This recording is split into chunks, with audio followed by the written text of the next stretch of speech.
la analista política Hannah Pitkin.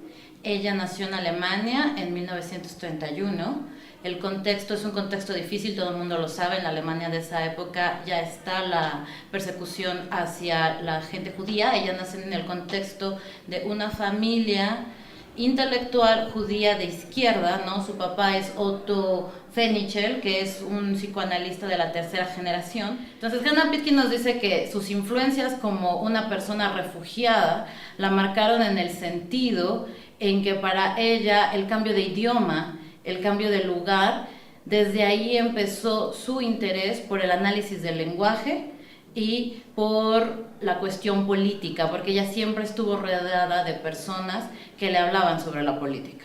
En mi opinión, los principales aportes de Hannah Pitkin son dos, que están relacionados uno con el otro. En primera, como les había mencionado, esta pasión por el análisis del lenguaje, ella lo lleva a hacerlo un método en la ciencia política, lo cual antes de ella no se realizaba. Siempre se ha realizado análisis de textos. Lo que ella introduce en la ciencia política es el análisis de conceptos. Y entonces este método de análisis de conceptos lo lleva a una cuestión de ciencia política, que es el estudio de la representación política. Su texto, que aquí lo traigo, el concepto de representación, ¿no? Es la obra seminal de donde parte la discusión, cualquier discusión contemporánea ahorita que hable sobre representación política, tiene que partir necesariamente de Hannah Pitkin, porque ella puso digamos, los conceptos fundamentales desde cuáles entender, teorizar y debatir acerca de él, ¿no? Entonces, en esta obra lo que ella se pregunta es qué es lo que debemos de entender por representación política y cómo diferenciarlo de otros tipos de representación que utilizamos en el lenguaje cotidiano, como es la representación artística, representación teatral, representación simbólica, ¿no? Cuando un político nos está representando, ¿qué está haciendo? Cuando nos está representando, queremos decir que tiene autoridad sobre nosotros, o quizás queremos decir que refleja mi opinión, o tal vez que ese representante político, él tiene que darme cuentas acerca de lo que está haciendo, o quizás es una persona que tiene mayor comprensión de cuáles son mis intereses y los va a realizar en la esfera pública, o tal vez simplemente él va a defender mis intereses por mí, como si yo lo hiciera.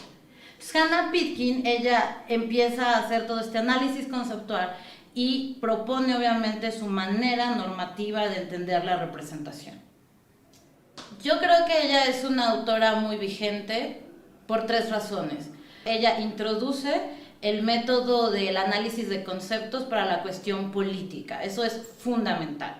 La segunda razón por la que ella es muy importante es que mientras nosotros como ciudadanos vivamos en gobiernos que son democráticos, representativos, constitucionales, ¿qué entender por representación? Siempre va a ser una de las preguntas que está en nuestra cabeza todo el tiempo. ¿Esta persona que está en el poder realmente me representa?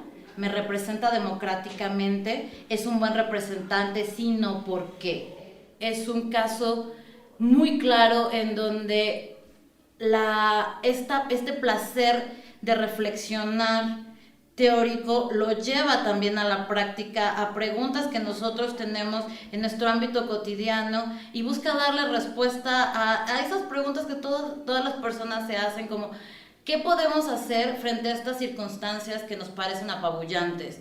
Por ejemplo, su pregunta es ¿en qué sentido yo soy responsable o no de lo que el gobierno, en algún sentido representativo democrático que ocurrió en la Alemania nazi, ¿no? ¿En qué sentido las personas que vivían en ese gobierno eran responsables por lo que estaban haciendo los nazis, en tanto que representación, y en qué sentido no?